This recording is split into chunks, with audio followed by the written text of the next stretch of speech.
8 मार्च 2014 को रात के 12:41 पर मलेशिया एयरलाइंस की फ्लाइट MH370 कुआलालंपुर एयरपोर्ट से बीजिंग के लिए टेक ऑफ तो करती है, लेकिन वो अपनी डेस्टिनेशन तक नहीं पहुंच पाती। आसमान में उड़ान भरने के कुछ ही देर बाद अचानक से ये प्लेन रेडार से गायब हो जाता है। इसे ढूंढने के लिए दुनिया भर के एक्सपर्ट्स जुट जाते हैं, लेकिन दुनिया का कोना कोना छानने के बाद भी प्लेन और उसमें बैठे किसी भी इंसान का कोई अता पता नहीं चलता। किसी ने इस प्लेन के गायब होने के पीछे एलियंस का हाथ बताया, तो किसी ने पायलट द्वारा प्लेन को समंदर में क्रैश करने की थ्योरी दी, तो वही किसी ने इसे हाईजैकर्स की साजिश बताया। लेकिन 10 साल से भी ज्यादा का वक्त गुजर जाने के बाद भी अभी तक ये एक रहस्य ही बना हुआ है कि आखिर ये प्लेन गया कहां और इसमें सवार पैसेंजर्स और क्रू मेंबर्स के साथ आखिर क्या हुआ था। देखा जाए तो ये मलेशिया के कुआलालंपुर इंटरनेशनल एयरपोर्ट से चाइना के बीजिंग कैपिटल इंटरनेशनल एयरपोर्ट तक के लिए लगभग 6 घंटे की एक रेगुलर फ्लाइट थी। हर रोज की तरह ही 8 मार्च 2014 को मलेशिया एयरलाइंस की फ्लाइट MH370 रात के 12:41 पर उड़ान भरती है। ये एक बोइंग 777 प्लेन था, जिसकी कमान को कैप्टन जाहिरी अहमद शाह और को पायलट फारिक अब्दुल हामिद ने संभाला हुआ था और इस प्लेन में 10 क्रू मेंबर्स और 227 पैसेंजर्स मौजूद थे। सभी पैसेंजर्स और क्रू मेंबर्स में से ज्यादातर का ताल्लुक चाइना और मलेशिया से होता है। टेक ऑफ करने के कुछ ही मिनट के बाद प्लेन आसमान में 35,000 फीट की ऊंचाई पर पहुंचकर साउथ चाइना सी के ऊपर से वियतनाम के डायरेक्शन में उड़ने लगता है। प्लेन का ट्रांसपोंडर लगातार अपनी करंट जीपीएस लोकेशन को Malaysia air traffic control tower के रेडार तक पहुंचा रहा था और अभी तक सब कुछ डेली रूटीन के हिसाब से ही हो रहा था। रात के 1:19 पर यानी 38 मिनट तक हवा में उड़ने के बाद flight MH370 Malaysian air space से निकलकर वियतनाम के एयर स्पेस में दाखिल होने वाली थी। अब इसके बाद प्लेन को मलेशिया की जगह वियतनाम के हो ची मिन कंट्रोल टावर से कांटेक्ट में रहना था। इसी वजह से कुआलालंपुर का air traffic control captain Zaharie Ahmad Shah से कम्युनिकेट करके कहता है, Malaysian 370 contact Ho Chi Minh 120.9. Good night, Malaysian 370. ये एक डेली रूटीन का हिस्सा था और इस पॉइंट ऑफ टाइम तक सब ठीक था। मलेशियन ATC में रिकॉर्ड हुए इस मैसेज में कैप्टन की वॉइस लेवल में किसी भी तरह के तनाव का इशारा नहीं था, लेकिन अभी तक सब कुछ जो नॉर्मल होता है वो एकदम से एबनॉर्मल में बदल जाता है। थोड़ी ही देर में कुछ ऐसा होता है जो शायद किसी ने कभी सोचा भी नहीं था। किसी को नहीं पता था कि कैप्टन जाहिरी का ये गुड नाइट वाला मैसेज MH370 से रिसीव होने वाला आखिरी मैसेज होने वाला है। आखिरी मैसेज के ठीक 2 मिनट बाद यानी रात के 1:21 पर फ्लाइट MH370 अचानक मलेशिया और वियतनाम दोनों के रेडार से गायब हो जाती है। कुआलालंपुर ATC इसे ये सोचकर नजरअंदाज कर देता है कि प्लेन अब मलेशिया के एयर स्पेस से निकलकर वियतनाम के एयर जुरिस्डिक्शन में पहुंच गया होगा, इसलिए प्लेन उनके रेडार पर नहीं है। लेकिन मुश्किल तब पैदा हुई जब प्लेन हो ची मिन के रेडार से भी पूरी तरह गायब हो गया। ये देखकर वहां के कंट्रोल टावर को कुछ गड़बड़ी का एहसास हुआ और उनकी टीम प्लेन से कांटेक्ट करने की कोशिश करने लगी, लेकिन प्लेन का ट्रांसपोंडर स्विच ऑफ आ रहा था और पायलट की तरफ से भी कोई रिस्पांस नहीं मिल पा रहा था। बार बार कोशिश करने के बाद भी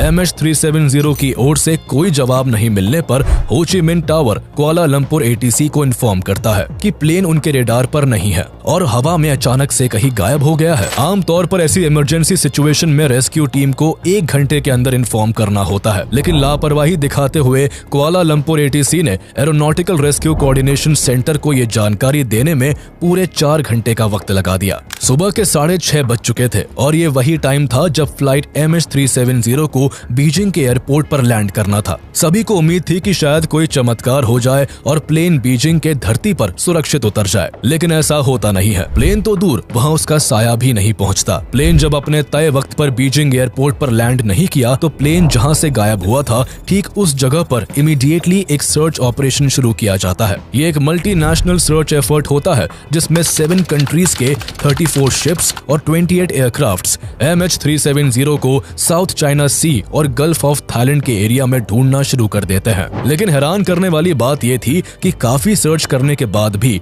प्लेन का कोई नामो निशान नहीं मिल सका। इस दौरान पूरी दुनिया को इस हादसे के बारे में पता चल चुका था। टीवी चैनल्स, न्यूज वेबसाइट्स और सोशल मीडिया MH370 की खबरों से भरा हुआ था। Now it has been 8 years since the Malaysian Airlines flight MH370 disappeared. The flight had 239 passengers on board. Malaysia Airlines flight with 239 people on board, including 4 Americans, has gone missing. Malaysia Airlines flight MH370 disappeared with 239 people on board. Plane का अचानक इस तरह गायब हो जाना हर किसी को हैरत में डाल देता है। जहां लोग इस प्लेन के गायब होने को लेकर अलग अलग थ्योरीज बना रहे थे, तो वही एक्सपर्ट्स प्लेन को ढूंढ निकालने में जुटे होते हैं। अभी तक प्लेन को मलेशिया और वियतनाम के बीच खोजा जा रहा था, लेकिन सर्च ऑपरेशन के चौथे दिन 12 मार्च 2014 को एक ऐसी इंफॉर्मेशन पता चलती है जिसने सर्च टीम को हिला कर रख दिया। पता चलता है कि 8 मार्च को 1:21 पर फ्लाइट MH370 कुआलालंपुर और हो ची मिन्ह के सिविलियन रेडार से तो गायब हो गई थी, लेकिन वो अगले 1 घंटे तक मलेशियन मिलिट्री के पावरफुल रेडार पर शो होती रही। मिलिट्री रेडार की रीडिंग के हिसाब से जहाज ने सिविलियन रेडार से गायब होने के बाद कुछ मिनट के लिए राइट टर्न लिया और फिर अचानक से लेफ्ट में 180 डिग्रीज का टर्न लेकर वो वापस मलेशिया के डायरेक्शन में उड़ने लगा। आधे घंटे के बाद प्लेन ने मलेशिया के पेनांग आइलैंड को क्रॉस किया और फिर वो मलाका स्ट्रेट की तरफ मुड़ गया। 2:22 तक प्लेन मिलिट्री रेडार की रेंज में रहा और फिर वो मिलिट्री रेडार से भी पूरी तरह गायब हो गया। आखिरी बार मिलिट्री रेडार ने प्लेन को अंडमान सी के ऊपर स्पॉट किया था, यानी साउथ चाइना सी, जहां सर्च ऑपरेशन चल रहा था उसके बिल्कुल ऑपोजिट डायरेक्शन में प्लेन गायब हुआ था। इस खबर ने एक्सपर्ट्स के होश उड़ाकर रख दिए। सभी को इस सवाल ने चिंता में डाल दिया कि आखिर प्लेन ने बीजिंग के ऑपोजिट डायरेक्शन में क्यों टर्न किया और प्लेन वापस मलेशिया की तरफ आकर वहां लैंड करने के बजाय अंडमान सी की तरफ क्यों बढ़ता रहा और फिर जहाज वहां से आखिर कहां गायब हो गया। जो सर्च ऑपरेशन अभी तक साउथ चाइना सी और गल्फ ऑफ थाईलैंड में चल रहा था, वो ऑपरेशन अब अंडमान सी में शुरू कर दिया जाता है, लेकिन बहुत मशक्कत के बाद भी इस जगह पर भी प्लेन का कोई अता पता नहीं चल सका। कुछ दिनों के बाद एक्सपर्ट्स को एक और क्लू मिलता है जिसने पूरी सिचुएशन को बदल कर रख दिया। पता चलता है कि पहले सिविलियन रेडार और फिर मिलिट्री रेडार से गायब होने के कुछ मिनट बाद ही MH370 एक सैटेलाइट को लॉगिन रिक्वेस्ट भेजने लगा। प्लेन ने हर 1 घंटे के बाद इंडियन ओशन के ऊपर जियोस्टेशनरी ऑर्बिट में मौजूद 35,000 किलोमीटर दूर इनमार्सेट नाम की सैटेलाइट से कांटेक्ट करने की कोशिश की। दरअसल मॉडर्न प्लेन्स में सैटकॉम यानी सैटेलाइट कम्युनिकेशन सिस्टम होता है, जिसके थ्रू प्लेन को कंसिस्टेंट एंड रिलायबल कनेक्टिविटी मिलती रहती है, विशेष रूप से रिमोट एरियाज और महासागरों में जहां ग्राउंड बेस्ड कम्युनिकेशन इंफ्रास्ट्रक्चर उपलब्ध नहीं होता है। प्लेन हर कुछ देर पर सैटेलाइट्स को पिंग करके कनेक्टिविटी को मेंटेन रखता है, जिससे ग्राउंड बेस्ड कंट्रोल को रूटीन अपडेट मिलता रहे। अगर प्लेन का ग्राउंड रेडार और रेडियो सिस्टम से कनेक्शन ब्रेक हो जाता है तो उस केस में भी प्लेन सैटेलाइट से कनेक्ट करने की कोशिश करता है, या फिर अगर एयरक्राफ्ट कोई टेक्निकल इशू फेस करता है तो भी वो रीबूट होकर सैटकॉम से कनेक्शन बिठा सकता है। ऐसे ही किसी रीजन के साथ फ्लाइट MH370 ने कई बार इनमार्सेट सैटेलाइट से कांटेक्ट करने की कोशिश की, लेकिन कांटेक्ट करने के अलावा प्लेन ने सैटेलाइट से ना तो अपनी लोकेशन साझा की और ना ही किसी डेटा को शेयर किया। इन्वेस्टिगेटर्स को सैटेलाइट से मिले लॉगिन डेटा से प्लेन की एग्जैक्ट लोकेशन का पता तो नहीं चला, लेकिन UK based air accidents investigation branch AAIB के एक्सपर्ट्स ने सैटेलाइट को रिसीव हुए सिग्नल्स की मदद से एक कैलकुलेशन की, जिससे प्लेन की अगली मूवमेंट का अंदाजा हो गया। पता चला कि मिलिट्री रेडार से गायब होने के बाद प्लेन ने एक और बार टर्न लिया था और अगले 6 घंटों तक प्लेन उसी डायरेक्शन में इंडियन ओशन के ऊपर फ्लाई करता रहा।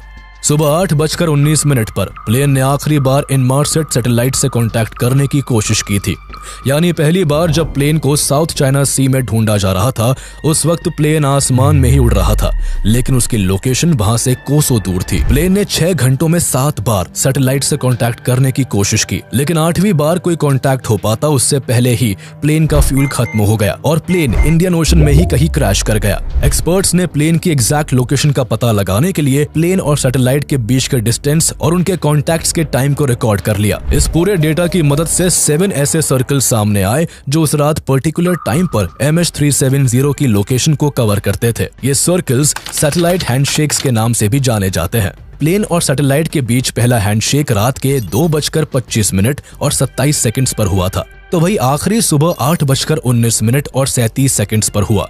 इसलिए 7th सर्कल के एरिया में प्लेन के होने के ज्यादा चांसेस थे।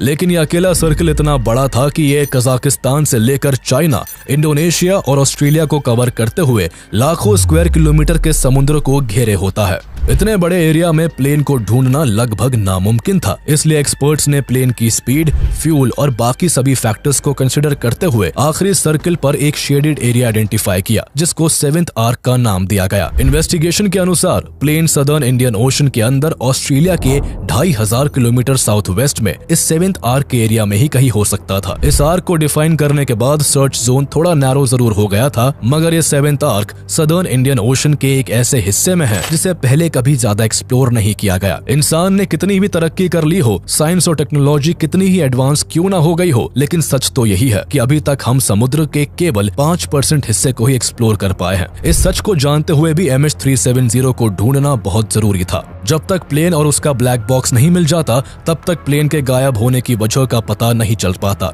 इसलिए पुअर वेदर और डेंजरस लोकेशन के चैलेंजेस के बावजूद लाखों स्क्वायर किलोमीटर के समुद्री हिस्से को घेरे हुए 7th आर्क में दुनिया का सबसे बड़ा और सबसे महंगा सर्च ऑपरेशन शुरू किया गया। यहाँ पहला ऑपरेशन 18 मार्च 2014 को शुरू हुआ, जिसमें एयरक्राफ्ट्स और शिप्स के जरिए 6 हफ्तों तक ओशन का करीब 4.5 मिलियन स्क्वायर किलोमीटर का एरिया सर्च किया गया।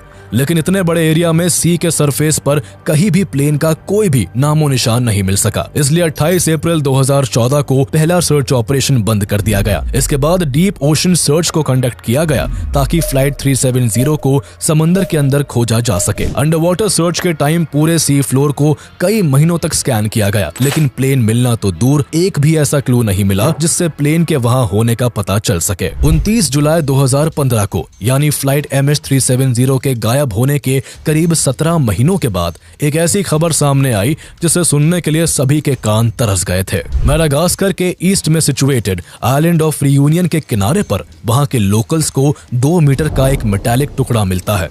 ये टुकड़ा उसी मिसिंग प्लेन का हिस्सा होता है जो प्लेन से टूटकर समंदर से तैरते हुए वहां आ पहुंचा था। बोइंग के लिए इन पार्ट्स को बनाने वाली company Airbus defence and space ने उस टुकड़े पर लिखे सीरियल नंबर्स और डेट से कंफर्म किया कि यह टुकड़ा MH370 का राइट फ्लैपरॉन ही है। इस डिस्कवरी से यह तय हो चुका था कि MH370 ने सदर्न इंडियन ओशन में ही कहीं क्रैश किया है। इसके बाद ऐसे 30 से ज्यादा आइटम्स पाए गए, जिनमें से लगभग 22 पीसेस को ब्लेन गिब्सन नाम के इंडिपेंडेंट सर्चर ने डिस्कवर किया। लेकिन सभी पाए गए आइटम्स में से केवल 3 आइटम्स को ही इंस्पेक्ट करके कंफर्म किया गया कि वो MH370 का हिस्सा है। सर्च ऑपरेशन इस दौरान लगातार जारी रहा। 7th आर्क के एरिया में मल्टी बीम सोनार और साइड स्कैन सोनार के इस्तेमाल से MH370 की खोजबीन होती रही। लेकिन 2017 में 1,20,000 स्क्वायर किलोमीटर के सी फ्लोर की अच्छी तरह से स्कैनिंग करने के बाद अंडर वाटर सर्च ऑपरेशन को भी बंद कर दिया गया। 3 साल के एफर्ट्स और सैकड़ों मिलियन डॉलर्स खर्च करने के बाद भी कुछ टुकड़ों के अलावा ना तो प्लेन मिला और ना ही प्लेन के क्रैश साइट का पता चल सका। अभी तक के ये सर्च ऑपरेशंस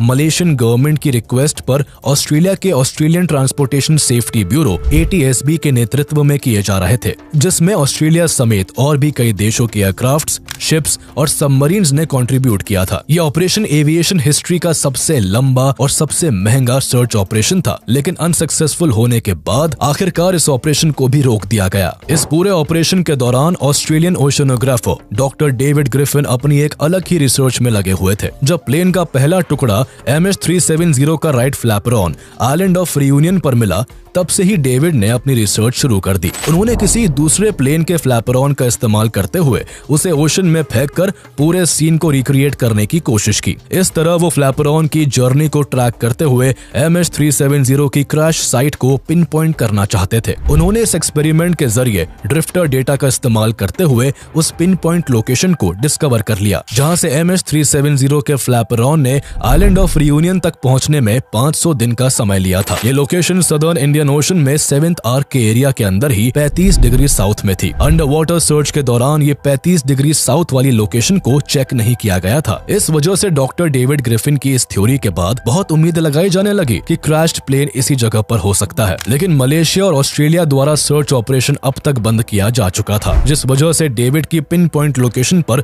कोई खोजबीन नहीं हो सकी। लेकिन एक साल बाद 2018 में ओशन इन्फिनिटी नाम की एक अमेरिकन मरीन रोबोटिक्स कंपनी सामने आई, जिसने MH370 को खोज निकालने का चैलेंज लेते हुए मलेशियन गवर्नमेंट के साथ एक कॉन्ट्रैक्ट साइन किया। इस कॉन्ट्रैक्ट के हिसाब से ओशन इन्फिनिटी अगर प्लेन को 90 दिनों के अंदर खोज निकालती तो मलेशियन गवर्नमेंट द्वारा उन्हें $70 मिलियन तक की फीस दी जाती।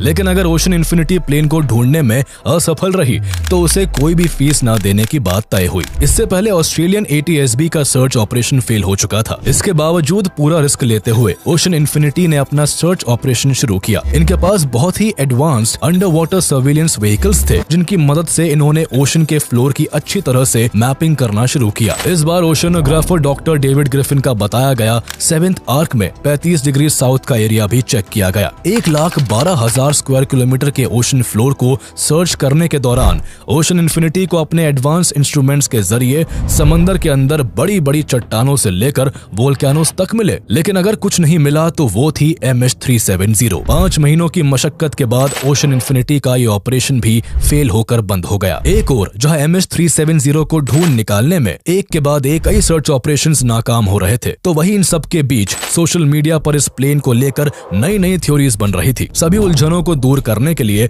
मलेशियन पुलिस अपनी एक अलग इन्वेस्टिगेशन शुरू कर देती है, जिसमें MH370 में मौजूद हर एक इंसान का बैकग्राउंड चेक किया जाने लगता है। पुलिस की इन्वेस्टिगेशन में सबसे पहले 2 पैसेंजर्स पर शक गया। पूरिया नूर मोहम्मद मेहरदाद और दिलावर सैयद मोहम्मद रेजा नाम के इन 2 पैसेंजर्स ने प्लेन से ट्रैवल करने के लिए चोरी के पासपोर्ट्स का इस्तेमाल किया था। फ्लाइट के मिसिंग डिक्लेयर होते ही अंदाजा लगाया जा रहा था कि इस प्लेन को किसी टेररिस्ट ऑर्गेनाइजेशन ने हाईजैक कर लिया है। ऐसे में इन 2 पैसेंजर्स की खबर ने हाईजैकिंग के शक को यकीन में बदल दिया था, लेकिन जांच करने पर इन्वेस्टिगेशन टीम को पता चलता है कि वो दोनों पैसेंजर्स कोई टेररिस्ट नहीं, बल्कि वो केवल चोरी के पासपोर्ट का इस्तेमाल करके यूरोप में सेटल होना चाहते थे। इन 2 पैसेंजर्स के निर्दोष साबित होने के बाद शक की सुई प्लेन के कैप्टन ज़ाहिरी अहमद शाह की तरफ घूम गई। लोगों ने थ्योरी दी कि कैप्टन ज़ाहिरी सुसाइडल थे और उनका मानसिक संतुलन ठीक नहीं था, इसलिए उन्होंने जानबूझकर प्लेन का कम्युनिकेशन डिसेबल किया और प्लेन को समुद्र में ले जाकर क्रैश कर दिया। कैप्टन ज़ाहिरी पर शक तब और पुख्ता हो गया जब उनके घर से इन्वेस्टिगेशन टीम को फ्लाइट सिमुलेटर मिला, जिस पर जो पाथ ड्रॉ किया गया था वो काफी हद तक MH370 के पाथ से मैच करता था। इस खबर के बाहर आने से लोगों को लगने लगा कि कैप्टन ने ही इस प्लेन को हाईजैक किया होगा, लेकिन इस बात को भी महज एक अफवाह बताते हुए मलेशियन एयरलाइंस के ऑफिशियल्स ने सिरे से नकार दिया। मलेशियन एयरलाइंस के अनुसार 53 साल के कैप्टन ज़ाहिरी अहमद शाह एक बहुत ही रिस्पेक्टेड इंडिविजुअल और एक्सपीरियंस पायलट थे, जिन्होंने अपनी जिंदगी के 18,000 घंटे फ्लाइट उड़ाते हुए गुजारे थे। वो अपनी पत्नी और 3 बच्चों के साथ खुशी खुशी जिंदगी जी रहे थे।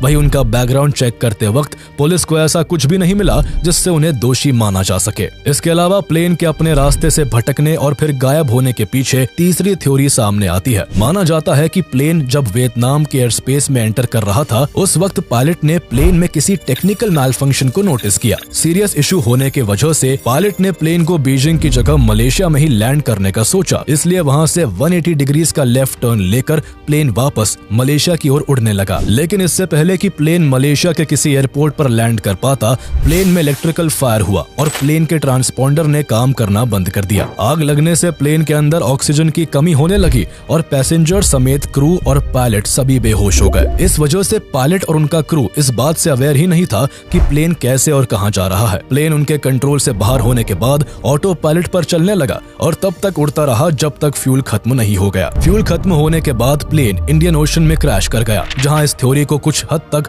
एक्सेप्टेंस मिलती है, तो वही कुछ थ्योरीज के हिसाब से MH370 क्रैश ही नहीं हुआ था। गुजरते वक्त के साथ MH370 के गायब होने को लेकर नई नई थ्योरीज बनती गई। कई सर्च ऑपरेशंस हुए, लेकिन प्लेन का कोई सुराग नहीं मिल सका। हालांकि 2022 में एक British retired aerospace engineer Richard Godfrey ने दावा किया कि वीक सिग्नल प्रोपगेशन रिपोर्ट यानी WSPR के डेटा एनालिसिस के जरिए उन्होंने प्लेन की एग्जैक्ट लोकेशन का पता लगा लिया है। हैरानी की बात यह है कि रिचर्ड ने जो लोकेशन बताई वो भी इंडियन ओशन के उसी 7th आर्क के एरिया में मौजूद है, जहां सालों तक सर्च ऑपरेशन किया जा चुका है। पर यहाँ रिचर्ड का मानना है कि समुद्र में 4000 मीटर नीचे अगर उनकी बताई गई पिन पॉइंट लोकेशन पर सर्च किया जाए तो प्लेन का मलबा मिल सकता है। लेकिन मलेशियन अथॉरिटीज ने रिचर्ड के एनालिसिस को कंसिडर न करते हुए फिर से कोई सर्च ऑपरेशन स्टार्ट करना जरूरी नहीं समझा। इस तरह 10 साल बीतने के बाद भी अभी तक एग्जैक्टली ये नहीं पता चल पाया है कि आखिर 8 मार्च 2014 की रात MH370 के साथ क्या हुआ था। दुनिया भर के एक्सपर्ट्स और एडवांस टेक्नोलॉजी के द्वारा MH370 के डिसअपीयरेंस की मिस्ट्री को आज तक सॉल्व नहीं किया जा सका है। सैकड़ों थ्योरीज, मीडिया की मिसगाइडेड स्टेटमेंट्स और सालों से हो रही इन्वेस्टिगेशंस के बीच सबसे ज्यादा परेशान और दुखी विक्टिम्स की फैमिलीज को ही होना पड़ा। ये पहली बार था जब बिना किसी एविडेंस के केवल अजम्पशन के बेस पर 239 लोगों को मृत घोषित कर दिया गया। कुआलालंपुर से निकलने और लगभग 40 मिनट के लिए सही दिशा में उड़ने के बाद MH370 में आखिर क्या हुआ था, इसका असली सच उस फ्लाइट और उसमें सवार उन 239 लोगों के साथ ही लुप्त हो